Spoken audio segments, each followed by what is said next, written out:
क्या आपने कभी सोचा है कि हम सबके पास गूगल मैप जैसा कोई ऐप क्यों नहीं होता जो हमें हमारी ज़िंदगी का रास्ता दिखा दे?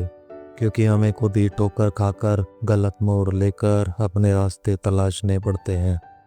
असलियत यह है कि हमारे पास पहले से ही एक जीपीएस है, लेकिन ये बाहर नहीं, हमारे अंदर है। हमारी आंतरिक आवाज़, हमारा कॉन्शियंस, हमारी इंस्टीट्यूशन, यही वो जीपीएस हैं जो हमें सही दिशा में ले जाता है। आज मैं आपको एक ऐसी कहानी सुनाने वाला हूँ जो आपको दिखाएगी कि अगर आप अपनी इनर जीपीएस पर भरोसा करना सीख लें तो आपकी ज़िंदगी की दिशा बिल्कुल बदल सकती है। और इसमें हम डॉक्टर एपीजे अब्दुल कलाम का जीवन भी देखेंगे, जिनका पूरा सफ़र इसी इंटरनल जीपीएस से गाइडेड था।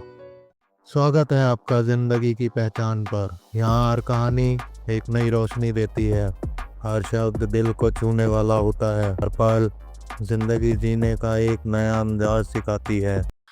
बहुत साल पहले एक छोटे से गांव रामेश्वरम तमिलनाडु में एक बच्चा था। उसका परिवार बहुत साधारण था। पिता नाव चलाते थे, माँ घर संभालती थी।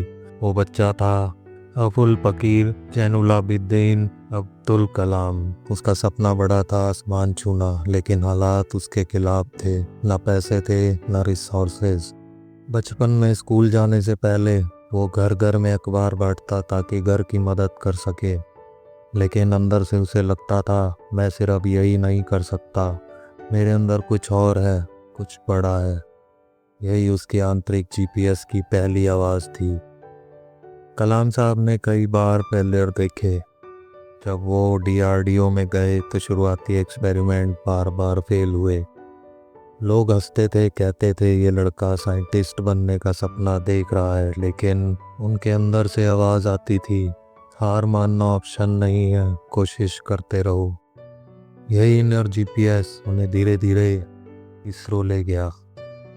और फिर वही कलाम जिन्होंने बचपन में अखबार बांटा था, भारत के मिसाइल मैन कहलाए और आखिरकार देश के राष्ट्रपति बने। दोस्तों, क्या आपने गौर किया, कलाम साहब को कभी रास्ता बाहर से नहीं मिला। उनके पास कोई मैप नहीं था, कोई रिच बैकग्राउंड नहीं था। उनके पास था तो बस उनका इंटरनल जीपीएस, उनकी आंतरिक दिशा। अब आप खुद से पूछिए, क्या कभी आपके दिल ने आपसे कहा है ये काम मत करो या ये रास्ता सही है? और अगर आपने जब उस आवाज़ को फॉलो किया तो सब कुछ सही निकला? शायद वो एक छोटा सा निर्णय रहा हो, कैरियर बदलना, किसी दोस्त की मदद करना या किसी गलत चीज़ से दूर रहना, लेकिन वही डिसीज़न आपकी ज़िंदगी की डायरेक्शन बदल सकता है। वैज्ञानिक कहते हैं कि हमारे दिमाग में सबकॉन्शियस माइंड हमारी हर छोटी बड़ी मेमोरी स्टोर करता है। जब हम किसी डिसीज़न पर आते हैं और अचानक गट फीलिंग होती है, वो असल में हमारे दिमाग, हमारे पास्ट एक्सपीरियंस और फ्यूचर पैटर्न्स को जोड़कर हमें सिग्नल दे रहा होता है। इसे ही हम कहते हैं इनर जीपीएस। खुद को सुनना सीखिए।